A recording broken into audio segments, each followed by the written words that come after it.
नाम परिरानी प्रधान है। मेरा नाम भारती है। मेरा नाम ईशा दुर्गासी है। मेरा नाम रिया केशरवानी है। और मेरा नाम सहनाज परवीन है। मेरा नाम संध्या नायक है। मेरा नाम ओमनी वर्मा है। मेरा नाम रानू सिद्धि में साहू है। मेरा नाम यश खोबरागढ़े है। मेरा नाम जिज्ञासु है। मेरा नाम कोमल कुमार पटेल है। मेरा नाम दिव्यांश साहू है। मैं श्री कुरामी। मेरा नाम मैं अपर्णा विश्वास हूँ।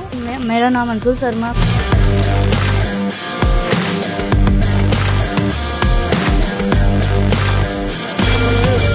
आप लोगों को बहुत बहुत बधाई, शुभकामनाएं। सभी प्रावीण्य सूची में आप लोग सफलता हासिल किए हैं। तो सब एक कोई सपना लेके आगे पढ़ रहे होंगे ना। सबकी अलग अलग इच्छा होगी। कोई डॉक्टर बनना चाहते होंगे, कोई इंजीनियर बनना चाहते होंगे, कोई आईएएस, कोई आईपीएस। इस तरह से होगा ना सबके मन में। कौन कौन आगे लक्ष्य तय करके पढ़ाई कर रहे हैं।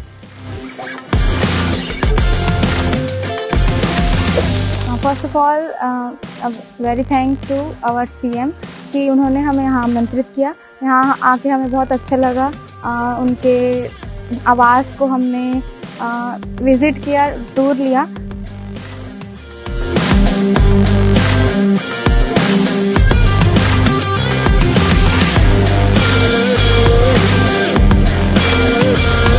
हम विद्यार्थी, चाहे वो मतलब पूरे कक्षा पहली से 12वीं की हो या फिर कोई भी हो, मतलब तो फिर हमारा सरकार की तरफ से हमारे प्रति उनका नजरिया क्या होता है और उम्मीदें क्या होती है, ताकि हम और बेहतर कर सके। सब प्लीज मार्गदर्शन दीजिए। उठो जागो और तब तक न रुको जब तक अपना लक्ष्य न हासिल कर लो, है ना। इस सबको हमेशा मन में रखना चाहिए। शिक्षा विकास का मूल मंत्र है। बिना शिक्षा के विकास संभव ही नहीं है कि नहीं। एक अनपढ़ आदमी और एक पढ़ा हुआ आदमी, दोनों के जीवन में अंतर रहता है ना,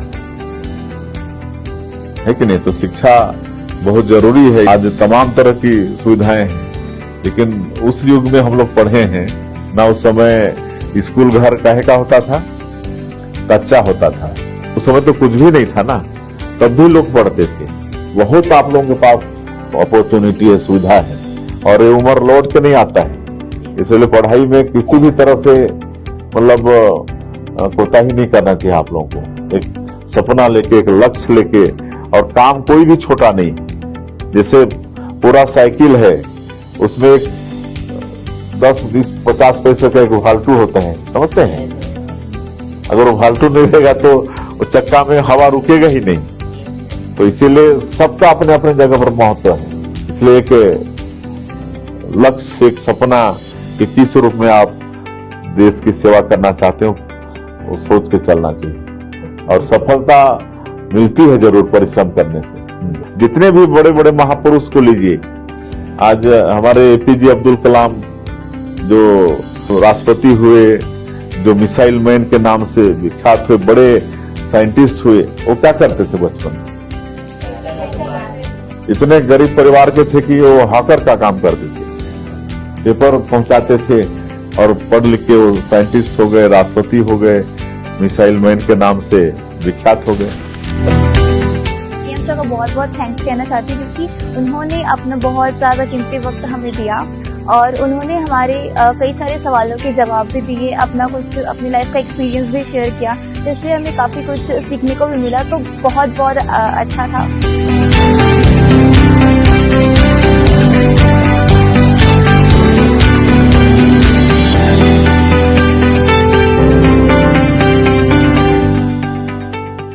स्टूडेंट्स को अक्सर की पेपर टाइम स्ट्रेस होता है और एंजाइटी फील होती है। लोग डर जाते हैं पेपर को देख के। स्ट्रेस फ्री रहना चाहिए। हाँ, परिश्रम करना चाहिए, तो निश्चित रूप से एग्जाम में भी आपको सफलता मिलेगी ही मिलेगी, और कभी उसमें घबराना नहीं चाहिए। आप हम बच्चों को पढ़ाई के बारे में क्या संदेश देना चाहते हैं? तो एक लक्ष्य लेके पढ़ना चाहिए और पूरी ईमानदारी के साथ मेहनत करना चाहिए। तो उम्र लौट के नहीं आता है कि हम बाद में 2-4 साल बाद पढ़ लेंगे, ऐसा नहीं। अभी जो अवसर आप लोगों का है, पूरी लगन के साथ पढ़िए। सिर्फ एक ही काम अभी तो होना चाहिए आप लोगों का, एक ही ध्यान होना चाहिए कि पढ़ना है। अब मैं आगे आपकी तरह मतलब राजनीति में आकर जनता की सेवा करना चाहता हूँ, तो इसके लिए मुझे क्या क्या करना होगा? बेटा अभी तो पढ़ाई करो पहले, है ना। सब डॉक्टर इंजीनियर बन जाएंगे तो इधर भी तो कोई चाहिए। तो इसलिए अच्छा है, लेकिन अभी आपकी उम्र पढ़ाई का है, तो जितना ज्यादा पढ़ सकते हो पढ़ो। अभी हमने बोर्ड परीक्षा दिया, उसके लिए ये परीक्षा देने में और पढ़ाई करने में हमें बहुत थकावट हुई। और आप तो मुख्यमंत्री हैं, आप कैसे इतनी ऊर्जा लाते हैं? आप तो दिन भर भी काम करते हैं। जनता से ही हम लोग को ऊर्जा मिलती है।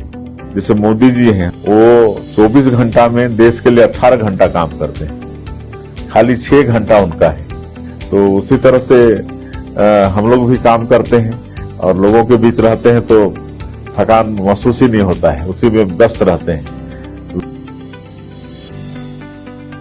हम लोग को यहाँ पे इनवाइट करने के लिए आपका बहुत बहुत धन्यवाद।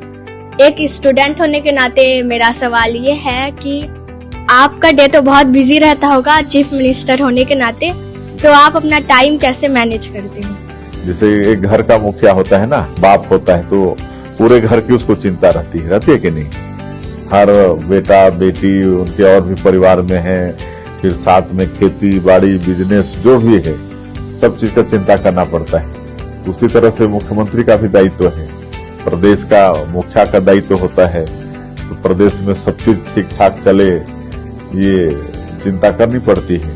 तो हम लोग भी रूटीन बना के चलते हैं। मुख्यमंत्री बनने के लिए कितनी मेहनत करनी पड़ी और आपके सामने क्या क्या कठिनाइयां आई और आपने उन्हें कैसे पार किया? पिताजी का देहावसान हो गया और हम लोग 4 भाई में सबसे बड़े हम थे।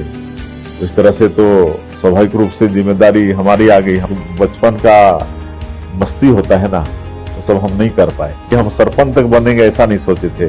लेकिन जो भी काम हमको मिला, जो भी काम पार्टी ने दिया, चाहे घर का काम, चाहे कोई भी हमको जिम्मेदारी मिली अपने जीवन में, तो उसको एकदम से निष्ठा से हम किए, कोई उसमें काम चोरी नहीं किए।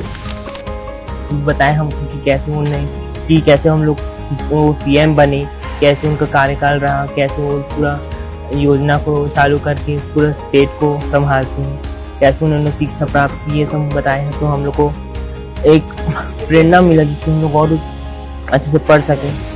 इसलिए सीएम सर को हम लोग धन्यवाद करना चाहते हैं इस तरह से मार्गदर्शन देने के लिए।